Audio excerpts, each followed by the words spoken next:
अंजना की कहानी।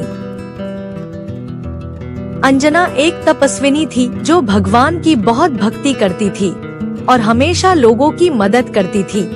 लेकिन उनके मन में एक दुहक था, उनके कोई संतान नहीं थी।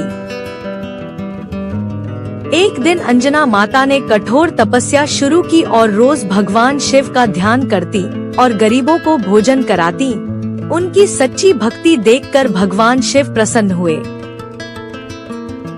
भगवान शिव बोले, अंजना, तुम्हारे घर एक दिव्य बालक जन्म लेगा।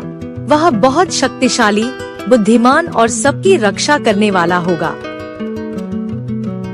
कुछ समय बाद पवन देव के आशीर्वाद से अंजना माता के घर एक तेजस्वी बालक ने जन्म लिया। पूरा जंगल खुशियों से गूंज उठा, पक्षी मधुर गीत गाने लगे और देवताओं ने फूल बरसाए। उस बालक का नाम रखा गया हनुमान और वह बहुत शक्तिशाली, बुद्धिमान और सबकी रक्षा करने वाला होगा।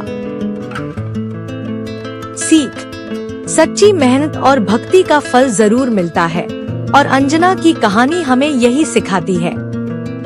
हनुमान जी की कहानी। हनुमान जी बचपन से ही बहुत चंचल और शक्तिशाली थे।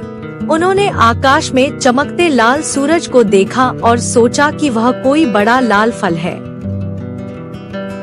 उन्हें लगा कि वह कोई बड़ा लाल फल है। वे खुशी से बोले और तुरंत आसमान की ओर उड़ पड़े। सारे देवता आश्चर्य से देखने लगे। इंद्रदेव को डर हुआ कि कहीं संसार का संतुलन न बिगड़ जाए। उन्होंने अपना वज्र फेंका, जिससे हनुमान जी नीचे गिर पड़े और उनकी ठोड़ी पर चोट लगी। यह देखकर पवन देव बहुत क्रोधित हो गए। उन्होंने पूरी दुनिया की हवा रोक दी। तब सभी देवता घबरा गए। बाल हनुमान को कई वरदान दिए, कोई भी उन्हें आसानी से हरा नहीं सकेगा। वे बहुत बुद्धिमान होंगे, उनकी शक्ति अद्भुत होगी। तभी से उनका नाम पड़ा हनुमान, यानी जिसकी ठोड़ी विशेष हो। सीख: शक्ति के साथ समझदारी भी जरूरी होती है। हनुमान जी की कहानी। समय बीतता गया और हनुमान जी बड़े होकर बहुत ज्ञानी और विनम्र बने। उनकी मुलाकात भगवान श्री राम से हुई और उन्होंने अपना जीवन बदल दिया। हनुमान जी ने श्री राम को देखते ही पहचान लिया कि यही उनके जीवन का उद्देश्य है और उन्होंने पूरी श्रद्धा से श्री राम की सेवा शुरू कर दी। जब माता सीता को रावण लंका ले गया, तब हनुमान जी समुद्र पार करके लंका पहुँचे और उन्होंने सीता माता को श्री राम का संदेश दिया। उन्होंने राक्षसों से बिना डरे मुकाबला किया और अपनी ताकत का परिचय दिया।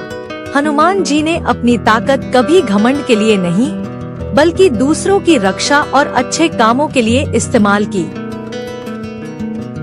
आज भी लोग उन्हें साहस, भक्ति और सेवा का प्रतीक मानते हैं और उनकी कहानी से सीखते हैं कि सच्चा बल वही है जो दूसरों की मदद और धर्म के काम आए।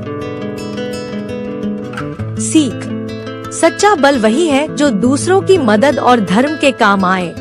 हनुमान जी की कहानी हमें यही सिखाती है कि हमें अपनी ताकत का उपयोग दूसरों की मदद के लिए करना चाहिए।